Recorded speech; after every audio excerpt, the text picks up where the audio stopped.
오늘 우리에게 주시는 하나님의 말씀 마가복음 13장 1절부터 23절까지 말씀입니다.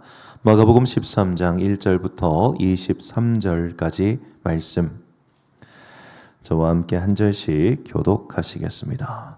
예수께서 성전을 떠나가실 때에 제자들 가운데서 한 사람이 예수께 말하였다.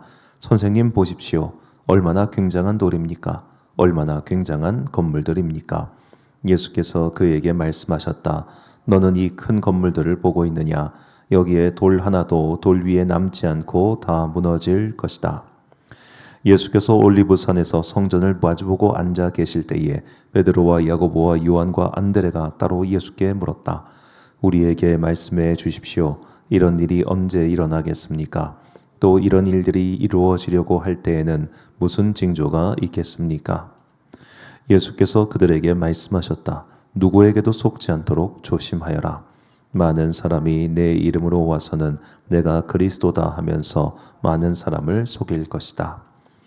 또 너희는 여기저기에서 전쟁이 일어난 소식과 전쟁이 일어날 것이라는 소문을 듣게 되어도 놀라지 말아라. 이런 일이 반드시 일어나야 한다. 그러나 아직 끝은 아니다. 민족과 민족이 맞서 일어나고 나라와 나라가 맞서 일어날 것이며 지진이 곳곳에서 일어나고 기근이 될 것이다. 이런 일들은 진통의 시작이다. 너희는 스스로 조심하여라. 사람들이 너희를 법정에 넘겨줄 것이며 너희가 회당에서 매를 맞을 것이다. 또 너희는 나 때문에 총독들과 임금들 앞에 서게 되고 그들에게 증언할 것이다. 먼저 복음이 모든 민족에게 전파되어야 한다. 사람들이 너희를 끌고 가서 넘겨줄 때에 너희는 무슨 말을 할까 하고 미리 걱정하지 말아라. 무엇이든지 그 시각에 말할 것을 너희에게 지시하여 주시는 대로 말하여라. 말하는 이는 너희가 아니라 성령이시다. 형제가 형제를 죽음에 넘겨주고 아버지가 자식을 또한 그렇게 하고 자식이 부모를 거슬러 일어나서 부모를 죽일 것이다. 너희는 내 이름 때문에 모든 사람에게서 미움을 받을 것이다. 그러나 끝까지 견디는 사람은 구원을 받을 것이다. 황폐하게 하는 가증스러운 물건이 서지 못할 것에 선 것을 보거든 읽는 사람은 깨달아라. 그때에는 유대에 있는 사람들은 산으로 도망하여라. 지붕 위에 있는 사람은 내려오지도 말고 제 집 안에서 무엇을 꺼내려고 들어가지도 말아라. 들에 있는 사람은 제 겉옷을 가지러 뒤로 돌아서지 말아라.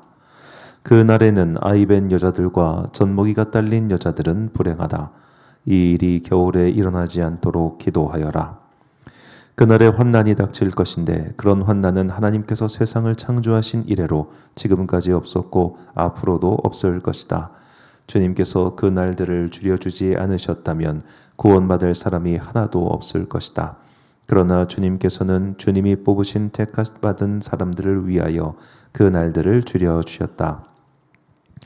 그때 누가 너희에게 보아라 그리스도가 여기에 있다. 보아라 그리스도가 저기에 있다 하더라도 믿지 말아라.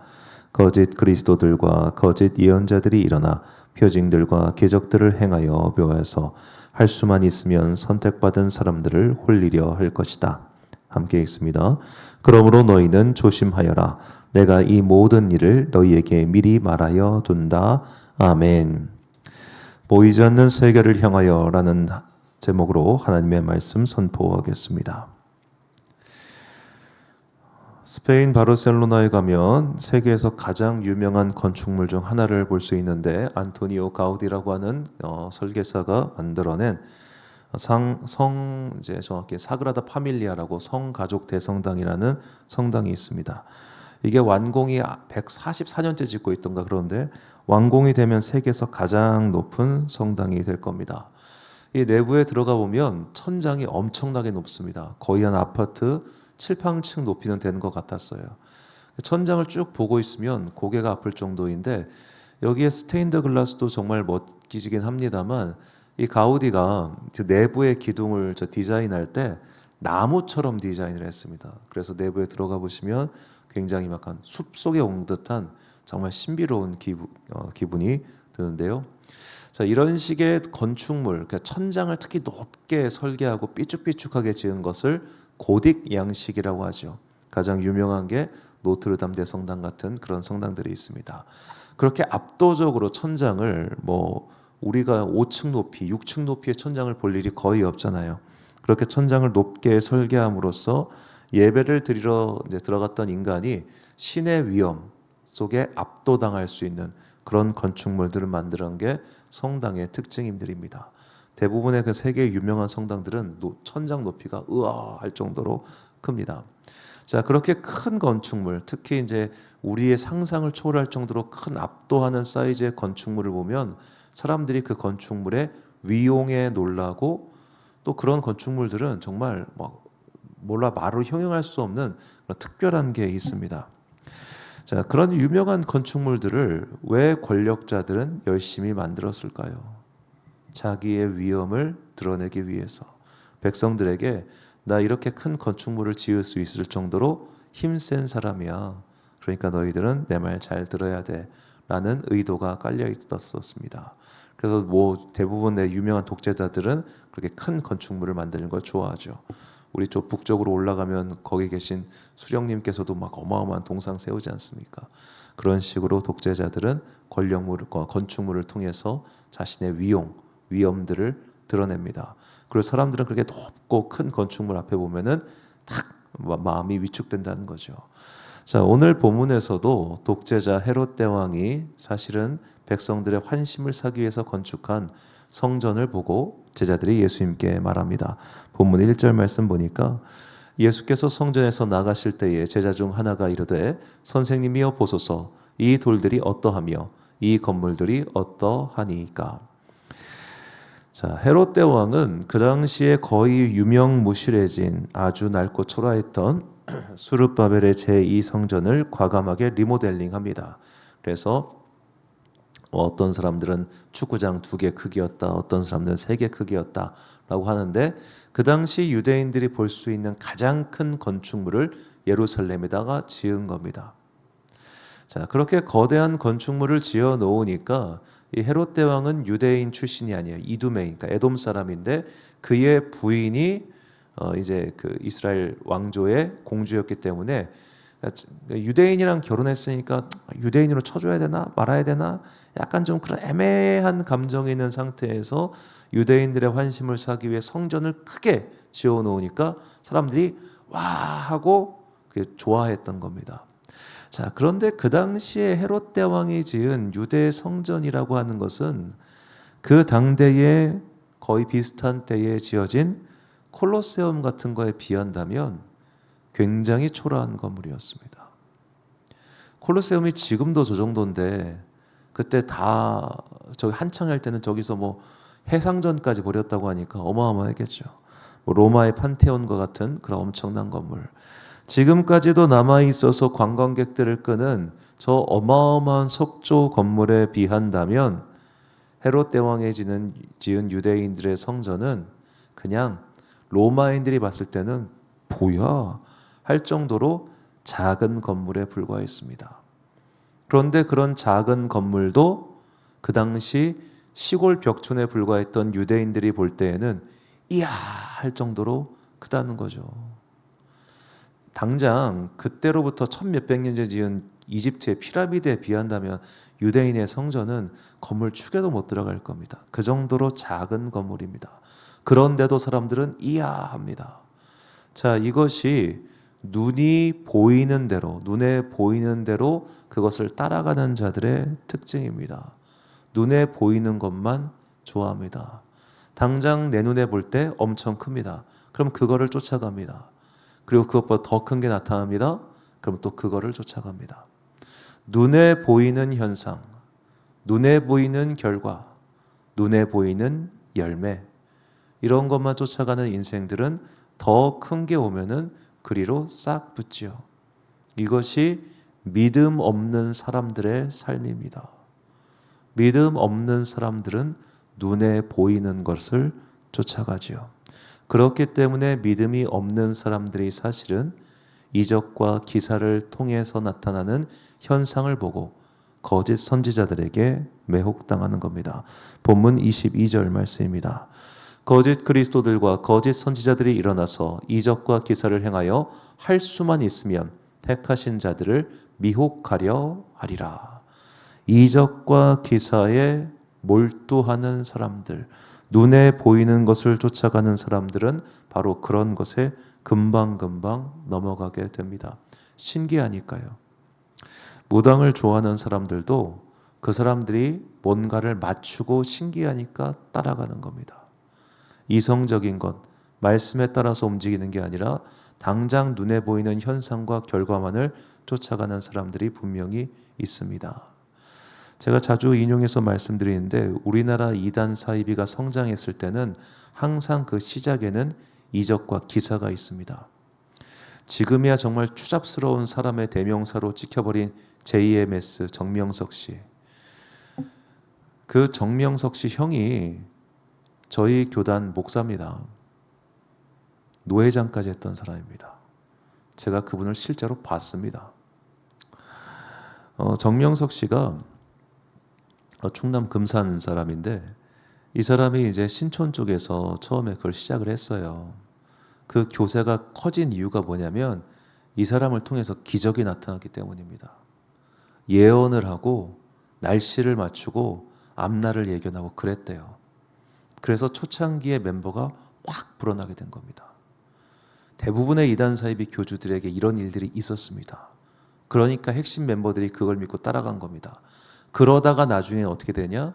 그 조직의 세와 그 조직이 가진 돈 때문에 사람들이 계속 거기에 붙어 있었던 거죠.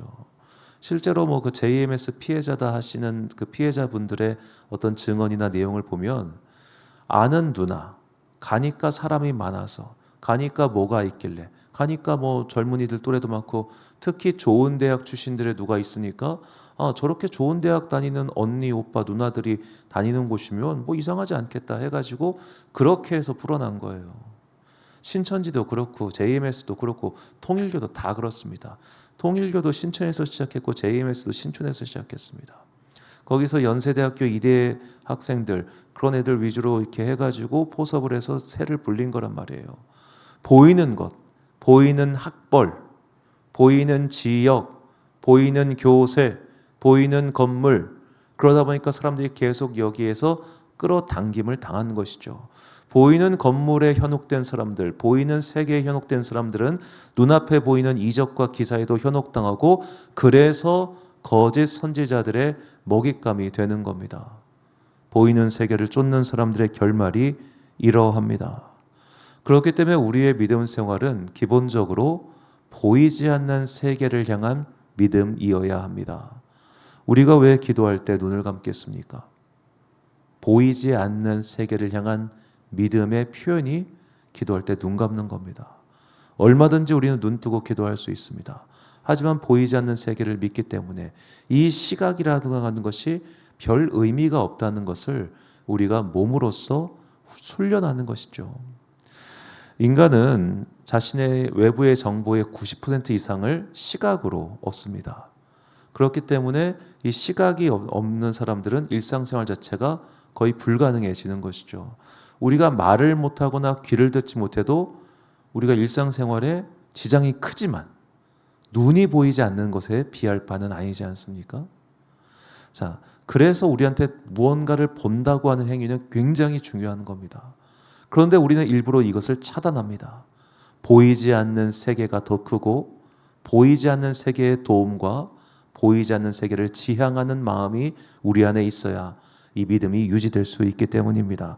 그래서 사도 바울은 말합니다. 로마서 8장 24절과 25절 말씀 보니까 우리가 소망으로 구원을 얻었음에 보이는 소망이 아니니 보는 것을 누가 바라리요. 만일 우리가 보지 못하는 것을 바라면 참음으로 기다릴지니라. 아멘. 보지 못하는 것, 우리는 하나님을 볼 수 없습니다. 예수님을 본 적도 없습니다. 그럼에도 불구하고 우리는 하나님을 믿고 예수님을 나의 구주라고 고백합니다. 보이지 않는 세계를 향한 믿음, 그 선물을 우리가 받았기 때문입니다.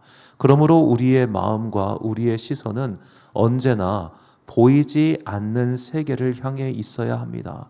보이는 세계를 향한 마음만 있으면 우리는 현실에 금방 자주합니다. 당장 기도 끝나고 집에 갔을 때 변하지 않는 나의 현실, 당장 기도 끝나고 오늘 하루의 일과를 시작할 때 변하지 않는 나의 이 현실, 마주하는 것들이 변하지 않기 때문에 우리가 보이지 않는 세계를 향한 믿음이 없이는 믿음 생활 못해요. 그러니까 자꾸만 무당 같은 사람 찾아가가지고 당장에 무언가 일어나기 위한 여러 가지 수단을 강구하는 거 아닙니까? 여러분, 그 무당을 찾아가는 것과 우리가 기독교의 기도의 가장 큰 차이가 뭔지 아세요? 무당을 찾아가는 것은 나는 변화할 생각이 없어요.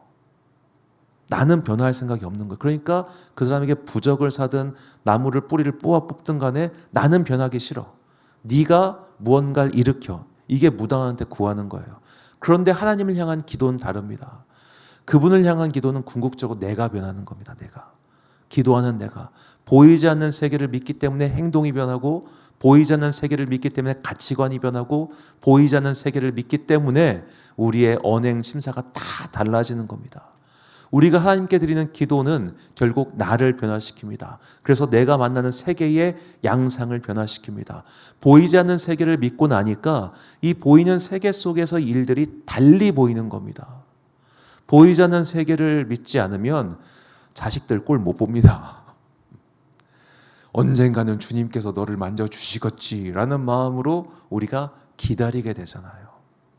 보이지 않는 세계를 믿기 때문에 우리는 소망과 인내를 가질 수 있는 겁니다.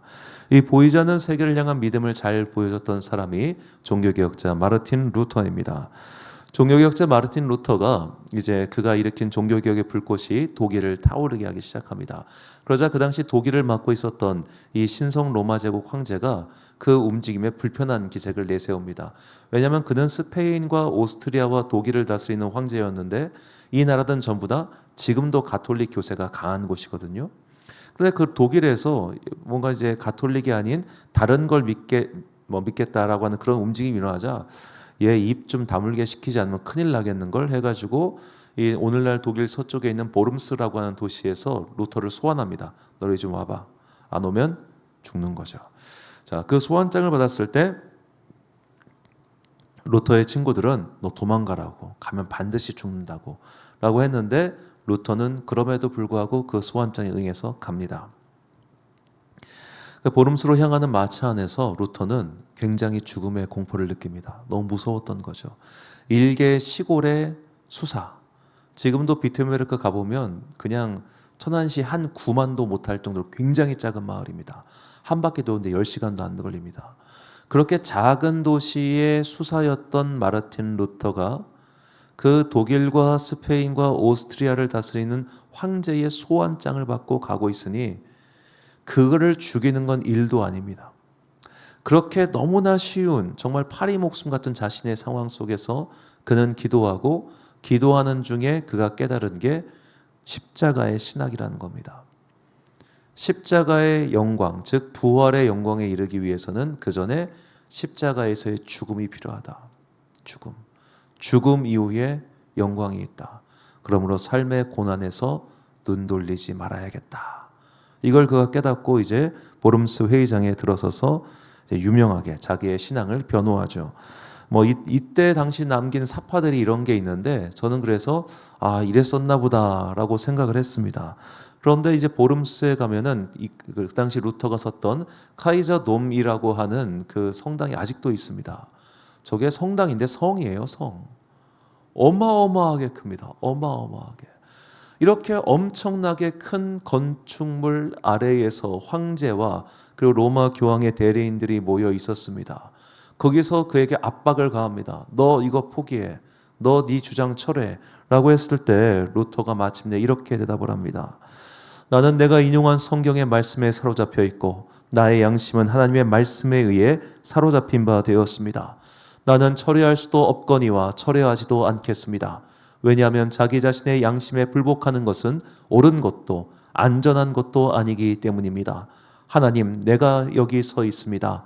나를 도우시옵소서. 아멘. 그 엄청난 건축물과 세계의 반을 다스린다고 자평하고 있었던 황제와 그리고 교황의 대리인 앞에서 검은 옷을 입었던 마르틴 루터 수사는 그야말로 교황의 파문장을 대해서 그냥 태연하게 나는 철회할 생각이 없습니다. 라고 말을 합니다.